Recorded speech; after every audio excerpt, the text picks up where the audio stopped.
இயேசு நகர்கள் ஊர்கள் தோறும் கற்பித்துக் கொண்டே எருசலேம் நோக்கி பயணம் செய்தார். அப்பொழுது ஒருவர் அவரிடம், ஆண்டவரே, மீட்பு பெறுவோர் சிலர் மட்டும்தானா என்று கேட்டார். அதற்கு அவர் அவர்களிடம் கூறியது, இடுக்கமான வாயில் வழியாக நுழைய வருந்தி முயலுங்கள். ஏனெனில் பலர் உள்ளே செல்ல முயன்றும் இயலாமற் போகும். வீட்டு உரிமையாளரே, எழுந்து கதவை திறந்துவிடும் என்று கேட்பீர்கள். அவரோ, நீங்கள் எங்கிருந்து வந்தவர்கள் என எனக்கு தெரியாது என பதில் கூறுவார்.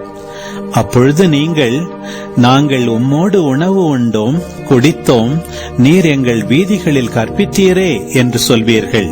ஆனாலும் அவர், நீங்கள் எவ்விடத்தாரோ எனக்கு தெரியாது, தீங்கு செய்வோரே, அனைவரும் என்னை விட்டு அகன்று போங்கள் என உங்களிடம் சொல்வார்.